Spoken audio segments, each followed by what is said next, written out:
Walang ginikilingan, walang pinoprotektahan, walang kasinungalingan, serbisyong totoo lang.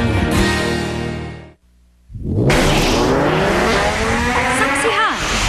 2 araw matapos siyang i-impeach ng Kamara, Chief Justice Renato Corona nagpaulan ng maaanghang na salita laban kay Pangulong Noynoy Aquino. Ako'y tumututol sa dahan-dahang binubuong diktadura ni Pangulong Benigno Simeon Aquino III. Libo-libong empleyado ng korte nagtigil trabaho bilang suporta sa punong mahistrado. Malacanang, agad namang dinepensahan si Pangulong Aquino. I think he has no right to identify or to accuse President Aquino of dictatorship. Pagtanggal kay Congressman Hermelando Mandanas bilang chairman ng House Ways and Means Committee. Dahil nga ba sa di niya pagsuporta sa impeachment complaint laban kay Corona? Bagyong papangalan ng sendong na inaasahang papasok sa bansa bukas, mahigpit nang binabantayan. DSWD Secretary Dinky Soliman, hindi lumusot sa Commission on Appointments. Ginisa pa ni Senadora Miriam Santiago. I would like to see the appointment papers of the black and white people from God, signed by God. Sa showbiz saksi, Heart Evangelista, papasok na nga ba sa politika? Pagula ng bulalakaw, inaabangan na ng mga stargazer. At matakam sa mga Ilocano dish na may international twist.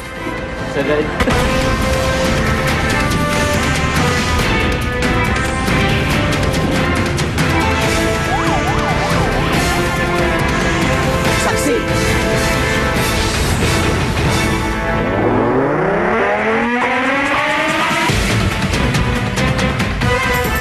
Dalawang araw matapos siyang impeach ng Kamara, umarap ang isang palabang Chief Justice Renato Corona para magpaulan ng maanghang na salita laban kay Pangulong Noynoy Aquino. Giit ni Corona, hindi siya bibigay sa tinawag niyang diktadurya ng Pangulo. Saksi si Jam Sisante. Ako'y tumututol sa dahan-dahang binubuong diktadura ni Pangulong Benigno Simeon Aquino III.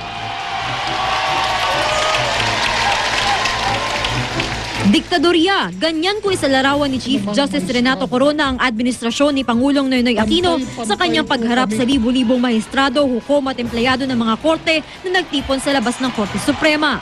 Itong impeachment ay dala ng kasakiman na magkaroon ng isang Korte Suprema na kayang diktahan.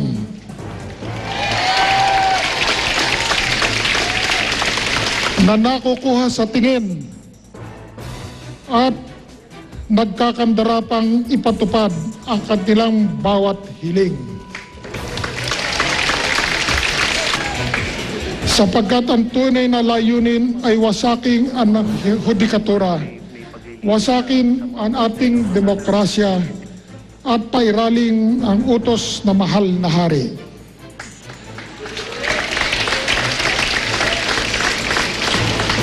Ito ang patutunguhan na baluktot na daang matuwid.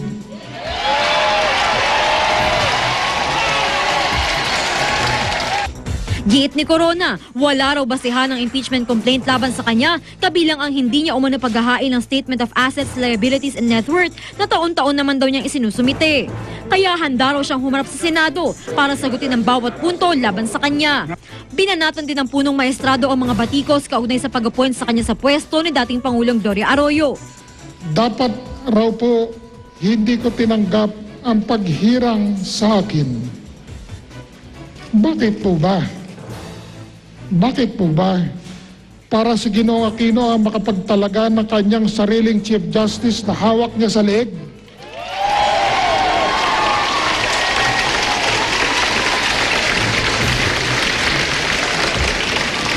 Mapapailing ka talaga. Ang pagtatalaga sa inyong lingkod ay dumaan sa isang masusing proseso na ayon sa ating saligang batas. Kasama po dito ang proseso ng Judicial and Bar Council.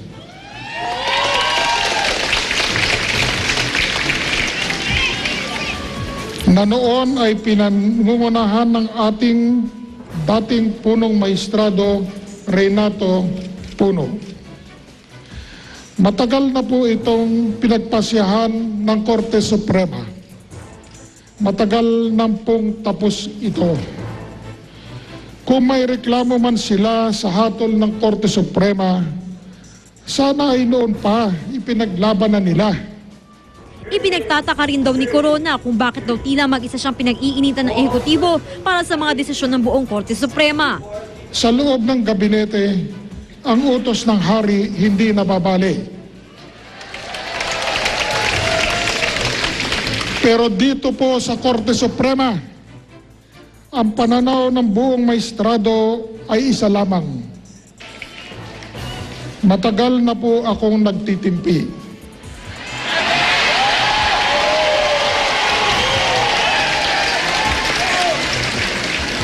Hindi ko po maintindihan kung bakit nanggigigil ng husto sa akin ang ating Pangulo.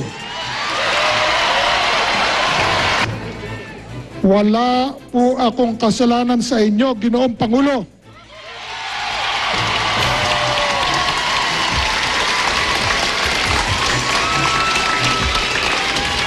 Wala po akong kasalanan sa bayan. Handa raw siyang depensahan hindi lang ang kanyang sarili, kundi ang buong institusyon ng hudikatura. Ginoong Pangulo, ako po ang primus inter pares dito sa Korte Suprema.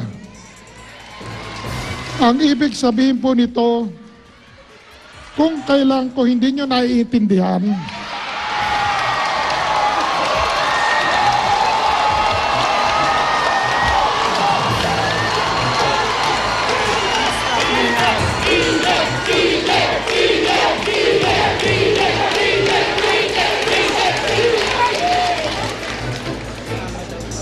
kung kailangan ipaglaban ang Korte Suprema, ako ang mangunguna. Naglabas din ng sama ng loob ang punong maestrado sa pagkakabanggit sa kanyang asawa sa isa sa articles of impeachment laban sa kanya. Batay sa reklamo, itinalaga ni dating Pangulong Arroyo ang misis ni Corona sa board ng John Hay Management Corporation. Pero ayon sa punong maestrado, nagbitiw na raw ang kanyang asawa Mayo pa noong nakaraang taon. Lingid po yata sa kanilang kaalaman na si Ginang Corona ay una pang natalaga bago ako naging maestrado. Mapalad po ako na mayroon akong isang mabait at matatag na kasama sa buhay na siya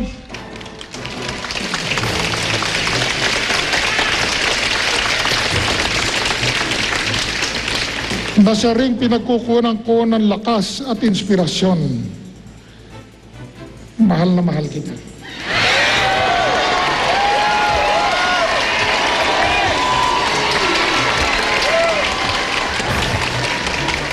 We know we are innocent of those charges. Sa ngayon, binubuo na raw ang grupo ng mga abogadong magdedepensa kay Corona sa impeachment court. Ako si Jam Sante, ang inyong saksi. Libo-libo empleyado ng Korte ang nagtigil trabaho bilang suporta kay Chief Justice Renato Corona. Pero itinanggi ng Administrator ng Korte Suprema na iniutos niya ang court holiday bilang pakikisimpatiya sa punong maestrado. Saksi si Emil Sumangil. Umaga pa lang, dinatnan ko ng walang hearing at bakante ang mga sala sa Manila Regional Trial Court. Ang natyempuan kong mga suspect na ito nasasalang sana sa pagdinig, balik bilangguan dahil postpone daw ang kanilang hearing. Alas 12:15 ng tanghali naman nang mag-ikot na ang clerk of court. Hudyat na pala ng isang walk-out. Isa-isang naglabasa ng mga empleyado at huwes. Suot ang itim na damit at armband. Sa aming palagay, medyo nagkakaroon ng intrusion sa independensya ng Supreme Court. So para sa inyo, ano ho yun? Anong pwedeng maging resulta nito? Magkakaroon ng magkaguluhan. Pagkatapos magtipon sa flagpole area, nagmarcha sila patungong Korte Suprema. Sa Pasay RTC naman, nakuna ng GMA News ang sulat kamay na paskil na ito na nagsasabing may court holiday ngayon. Nakaitim ding nagmarcha ang mga empleyado rito patungong Korte Suprema. Ang ilang nakausap ko maghapon, giniit na hindi ito utos, kundi kusang pagkilos kontra sa umunoy pang-aabuso sa Korte Suprema. Sa Kongreso ng Lunes, 3 oras, may 188 na congressman ang nakakumirma ng articles of impeachment. Alangan namang meron silang kopyang 188 at binigyan ng tig-isa yung tig-isang kopya yung 188 na congressman na yun. Pero kapansin-pansing sabay-sabay ang court holiday o tigil trabaho sa iba't ibang korte sa bansa, gaya sa Nueva Vizcaya, Baguio, Albay at Southern Leyte. Sa Bacolod nga, may aktwal na memong ipinakalat kahapon na nagdedeklarang may court holiday ngayon bilang pakikisimpati raw kay Chief Justice Renato Corona. Dito ipinasususpindi ni Judge Edgar Garvillas ang lahat ng court session at trabaho para sa araw na ito. Ayon naman kay Iloilo RTC Executive Judge Danilo Galvez, may instruction daw si Supreme Court Administrator at Spokesman Attorney Maidas Marquez na court holiday ngayong araw. Pero giit ni Marquez, hindi raw siya nagbaba ng ganoong utos.